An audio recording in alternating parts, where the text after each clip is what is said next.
तो सत्ता में सबसे पहले बात करते हैं उन करोड़ों लोगों की जो कैलाश पर्वत मानसरोवर की यात्रा की चाहत रखते हैं। आज हर हिंदुस्तानी के दिल में इस बात का दर्द है कि हिंदुओं की आस्था का बड़ा केंद्र कैलाश पर्वत दुश्मन मुल्क चीन के कब्जे में है। उस चीन के कब्जे में जो हमेशा यात्रा में नए नए पेंच लगाकर तो कभी एक्स्ट्रा टैक्स लगाकर भारतीयों की आस्था से खिलवाड़ करता रहता है। लेकिन आज सत्ता के न्यूज मित्रों को हम ऐसी खुशखबरी देने जा रहे हैं जिसके बारे में जानकर आपके मन में कैलाश पर्वत वाले क्षेत्र पर चीन का कब्जा होने का दर्द थोड़ा कम होगा, क्योंकि अब बिना चीन की सीमा में गए, बिना चीन का वीजा लिए, बिना चीनी सैनिकों से चेकिंग करवाए हिंदुस्तान की सीमा से ही कैलाश पर्वत के दर्शन संभव होंगे। और इसका प्रबंध उत्तराखंड में किया जा रहा है। उत्तराखंड के पिथौरागढ़ की लिपुलेख पहाड़ी से कैलाश पर्वत का व्यू पॉइंट मिलेगा। दावा है कि वहां से कैलाश पर्वत साफ साफ दिखाई देता है। उस व्यू पॉइंट से कैलाश पर्वत की हवाई दूरी करीब 50 किलोमीटर है। आपको बता दें कि लिपुलेख की पहाड़ी 18,000 फीट की ऊंचाई पर है। मतलब ये कि अद्भुत, अलौकिक, अनोखा कैलाश पर्वत, उसे देखने के लिए चीन की सीमा में जाने की जरूरत नहीं पड़ेगी। यहीं से कैलाश पर्वत का दिव्य दर्शन संभव हो पाएगा। कैलाश पर्वत के दर्शन के लिए अब तक भारत पड़ोसी चीन के ऊपर निर्भर था, लेकिन अब यह निर्भरता कुछ हद तक खत्म हो सकती है। आपको बताएंगे कैलाश पर्वत का महत्व क्या है और भारत के लिए क्यों यह इतना अहम है। लेकिन पहले ये जानिए कि भारतीय सीमा में कैलाश पर्वत के दर्शन के लिए इस जगह की जानकारी कैसे मिली। दर्शन के इस नए रास्ते को स्थानीय ग्रामीणों ने तलाशा। ग्रामीणों की सूचना पर अफसरों और विशेषज्ञों की टीम चोटी पर पहुंची। अफसरों ने दर्शन पॉइंट तक जाने के लिए रूट का सर्वे किया। इसके बाद पर्यटन सचिव की ओर से संयुक्त टीम बनाई गई। लिपुलेख, ओम पर्वत आदि कैलाश का निरीक्षण किया गया। पर्यटन विभाग और राजस्व विभाग के अधिकारियों ने इसका सर्वे किया। यात्रा के रूट पर ठहरने, खाने की व्यवस्था को लेकर भी निरीक्षण किया गया। बताया जा रहा है कि संयुक्त टीम जल्द अपनी रिपोर्ट पर्यटन मंत्रालय को सौंपेगी। संयुक्त टीम की रिपोर्ट आने के बाद नए दर्शन पॉइंट पर काम शुरू होगा। उत्तराखंड में कैलाश पर्वत का व्यू पॉइंट मिलने के बाद अब इसे पर्यटन स्थल के रूप में डेवलप करने की बात की जा रही है। उत्तराखंड के मुख्यमंत्री पुष्कर सिंह धामी ने इस पर क्या कहा, अब ये सुन लेते हैं। कैलाश मानसरोवर की यात्रा भी हमारी धारचूला से आगे को जो जाएगी पिथौरागढ़ जनपद में, वो रोड से ही हो पाएगी। ये हमारे लिए बहुत बड़ा गौरव है। पूरे देश भर के लोग, दुनिया भर के लोग बाबा कैलाश के भी दर्शन कर पाएंगे। मैं आदरणीय प्रधानमंत्री जी का, आदरणीय सड़क परिवहन मंत्री नितिन गडकरी जी का धन्यवाद करता हूँ। तो श्रद्धालु पहले सड़क मार्ग से धारचूला पहुंचेंगे, उसके बाद बूढ़ी के रास्ते से नाभी डांग तक पहुंचेंगे, उसके बाद नाभी डांग से 2 किलोमीटर ऊपर लिपुलेख की पहाड़ी पर जाएंगे। दावा है कि 4 से 5 दिन की यात्रा करके कैलाश पर्वत के दर्शन किए जा सकते हैं। कुछ सेकंड की न्यूज रील में देखिए कैसे कैलाश पर्वत का व्यू पॉइंट मिलने के बाद मंत्रियों से लेकर अधिकारियों तक सब एक्शन में आ गए।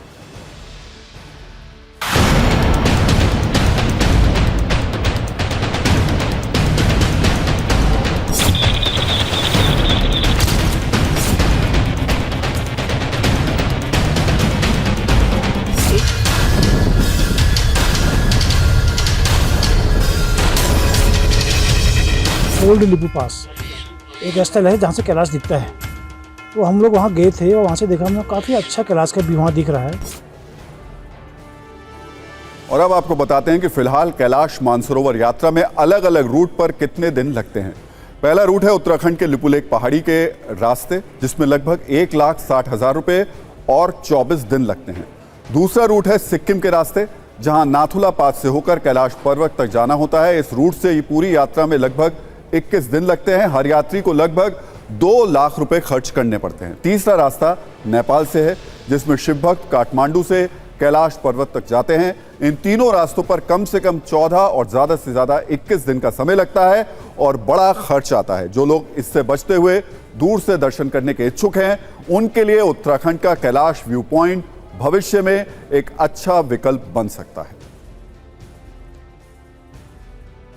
और अब आपको बताते हैं कि भारतीयों की मानसरोवर यात्रा से कितना चिढ़ता है चीन। सही मायनों में शिव भक्तों के कितने बड़े दुश्मन हैं जिनपिंग। हाल ही में चीन ने कैलाश मानसरोवर यात्रा को लेकर नियम बहुत कड़े कर दिए थे और यात्रा पर लगने वाली कई तरीके की फीस अचानक बढ़ा दी थी। तीर्थयात्रियों को वीजा देने के लिए शारीरिक रूप से उपस्थित होना पड़ता था। ऑनलाइन आवेदन नहीं चलता है, यानी यात्री को पहले चीनी दूतावास के चक्कर काटने पड़ेंगे, उसके बाद काठमांडू या दूसरे बेस कैंप पर बायोमेट्रिक पहचान की प्रक्रिया से गुजरना पड़ेगा। वीजा पाने के लिए कम से कम 5 लोगों का समूह होना जरूरी है। इसमें से 4 लोगों को अनिवार्य तौर पर वीजा के लिए खुद पहुंचना होगा। अगर तीर्थयात्री अपनी मदद के लिए नेपाल से किसी वर्कर या हेल्पर को साथ रखता है तो $300 यानी 24,600 रुपए अतिरिक्त चुकाने होंगे। इस शुल्क को ग्रास डैमेजिंग फी कहा जाता है। चीन का कुतर्क देखिए, उसने ये नियम ये कहते हुए बनाया कि यात्रा के दौरान कैलाश पर्वत के आसपास की घास को नुकसान पहुंचता है।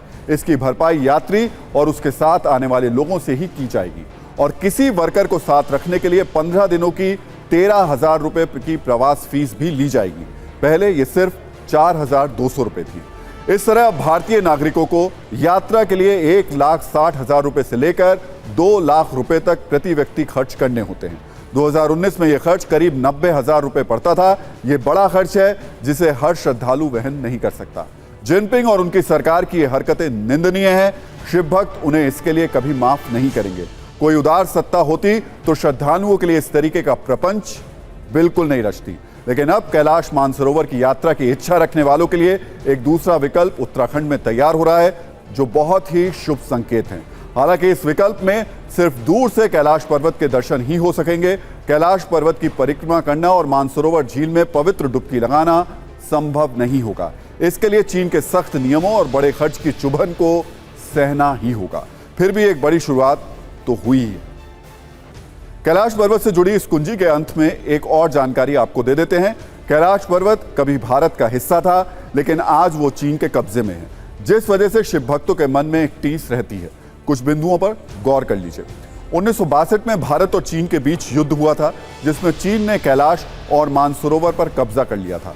अब यहां पहुंचने के लिए चीनी पर्यटक वीजा लेना होता है। चीनी सैनिकों की चेकिंग और तरह तरह की सुरक्षा प्रक्रिया के बाद ही मानसरोवर पहुंचा जा सकता है।